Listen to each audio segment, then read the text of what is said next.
May bagong version na po yan. So pag sinabi kong God is good, ang sagot po natin, sobra-sobra. Sige, subukan natin. God is good!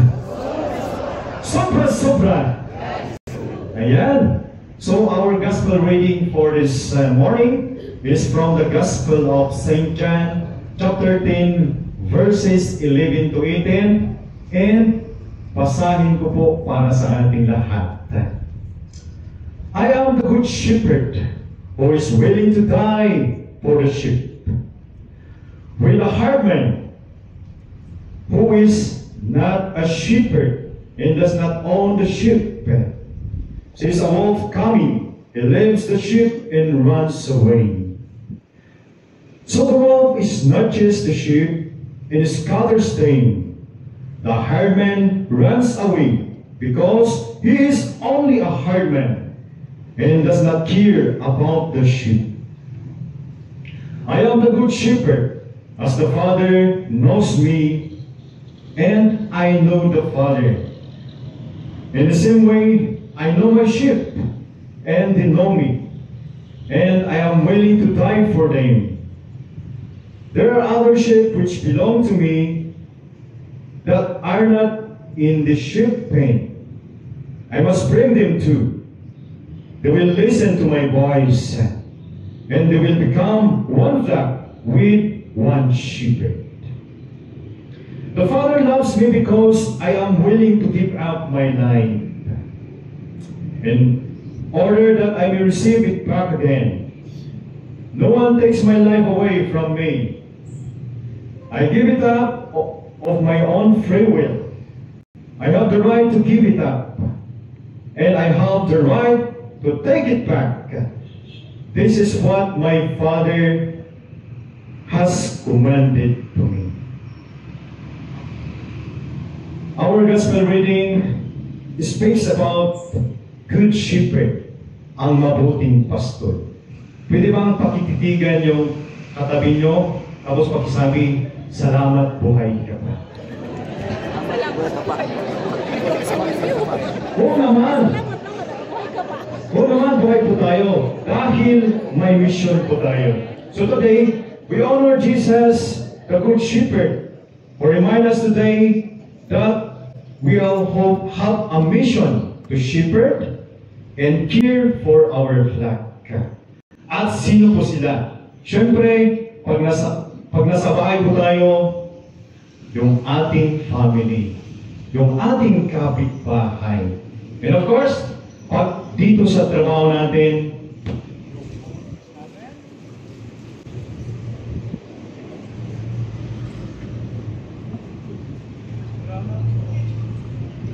I'm sorry, sir. So, sino po sila?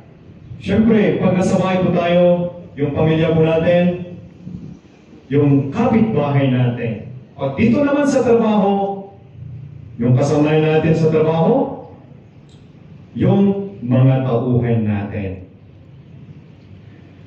So, here in our gospel, Jesus telling us that He is the good shepherd. Ito yung kanyang sinabi, and I quote, I am the good shepherd who is willing to die for the sheep. This is the opening statement for our gospel reading.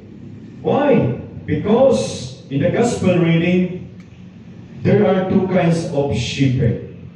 The good shepherd and the herdman shepherd.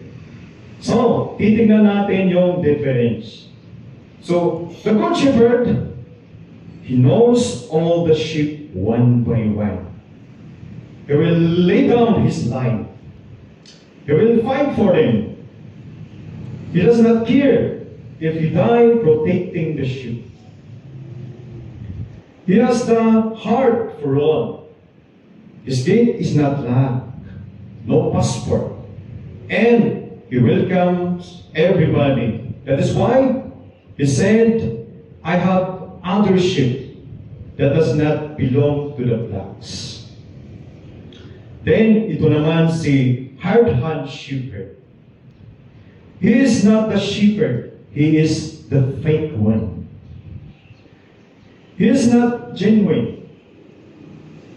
he is not the true shepherd. Why? Because he is completely opposite of the good shepherd. He only thinks of himself, makasarili. The hard hand is very selfish, but the good shepherd is selfless. He does not care for the sheep. He is only after all the salary. He loves the income more than the sheep. He is motivated by money, by payment. So, for the hard hand, money prevails over relationship. It destroys, it scatters in love for the sheep. That is why it is a good warning for us today. You know, if we value than income, rewards than relationship. If we value salary more than responsibility, then we are not the good shepherd. If we love money more than our job, I'm sorry to say, you're like a virus, you're like a parasite who will allow the world to destroy the people. So you ask yourself today, dear friends, are you a good shepherd? Pwedeng pakitignan nga yung katabi, nagmumukhang good shepherd pa yan? Oo naman. So all of us today, invited by our gospel to be a good shepherd, like our Master, Lord, Savior, no other than our Lord Jesus Christ, ang ating Panginoong Kristo. So, whoever you are today, you are a boss, you are a simple, no? Ikaw lang yung tauhan. Our gospel reading invite us to be a good shepherd and shepherd. Sa mga babae, di ba? Shepherd. Sa mga lalaki naman, shepherd. Pagtingin nga ulit yung matabi. Yung mga babae, good shepherd pa yan. Sa mga lalaki naman, good shepherd pa yan. Oo naman, di ba? So, tayo to be a good shepherd and shepherd. Why? Because we are called to love. Lahat tayo ay may responsibilidad to care, share, love, and protect. And if we are a good shepherd, we have the 3 P. Yan. P. Number 1 P. Present. Ayan.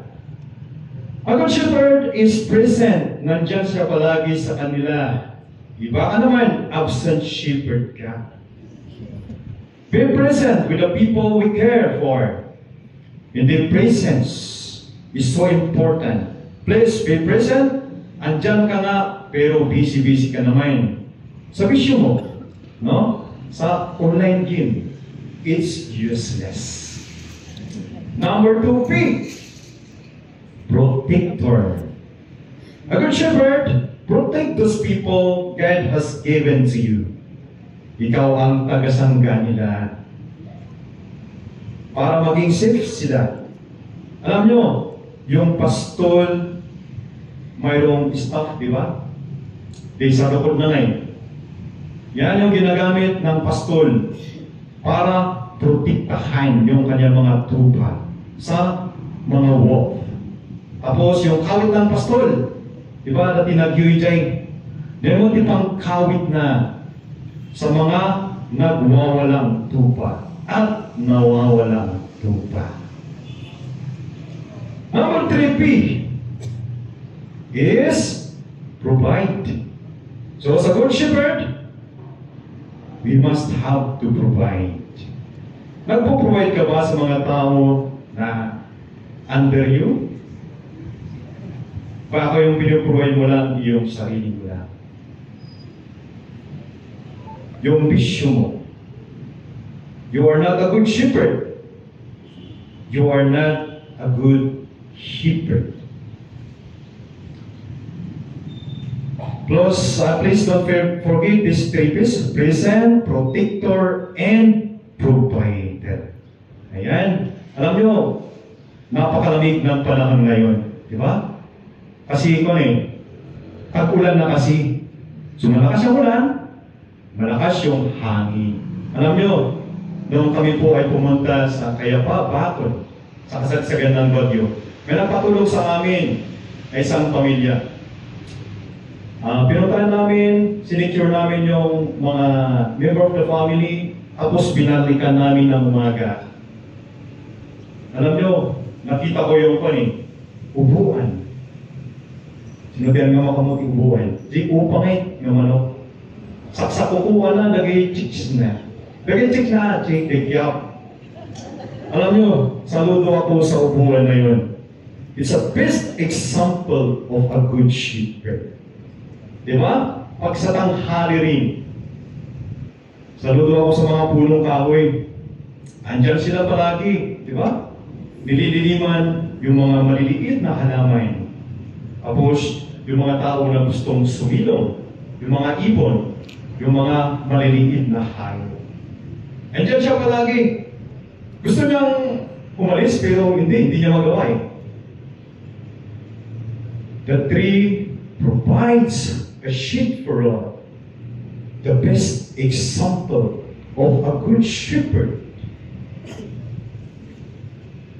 So, respeto rin ako sa mga magulang. Kasi sila yung unang shepherd natin, di ba? Unang shepherd natin. At may maalala ba kayo na tinuro sa atin ng mga parents natin nung bata pa tayo? Di ba? Close, open, close, open. Ayun! Tapos, yun naman, close, open. Ganun-ganun ka naman nung baby pa tayo. So, ang gustong ituro ng ating mga magulang sa atin ay may bukas puso po tayo. No? Para sa ating mga kapatid. Yan. So, ano pa yung tinuro sa atin? Beautiful eyes. Beautiful eyes. Tapos yung baby, pag ganyan-ganyan, di ba? So, yun yung unang tinuro sa atin. Let's open the first reasons to our parents. Ang nais nilang ituro sa atin, we can go through life if close lang tayo. Learn to open our hearts, our mind. Alam nyo, yung mga bibi, pag bagong silang yan, di ba? Naka-close hand. Yeah. Naka-close hand yan. Pero, a man will try. Siyempre, naka-open hands. So, ang ibig sabihin yan, ang ibig sabihin po yan ay, pag mamatay tayo, wala tayong madadala. Kung naipon natin na kayamanan, maiiwan yan. Di ba? So yun. And, tinuro sa atin yung beautiful eyes. So, paktignan nga yung katabi, beautiful eyes po yan. Oo naman. Palagi nyo tandaan. So, what our parents took us, number one, open hands. They wanted us to be generous, to be joyful, shepherd. Nagbibigay ka nga, pero galit ka naman. Masungit ka naman. So sana ito yung prayers natin. Lord, help us to be more generous, more giving, more joyful. Yun. Okay na yun. Di ba? So, we are all shepherd, most especially that we are in the position to serve and protect our kababayan. To lead them towards their aspirations and their dreams in life. So as a good shepherd, as a good shepherd, like our Lord Jesus Christ, be present, be protector, be provider, be generous, and be joyful. And let our time be shared, our talents, and our treasure. Amen and Amen. Your true Caps from Pinggit First Provincial Mobile Force Company na palaging nagsasabing, be grateful, be joyful, be thankful with a humble heart. Magkararag tayo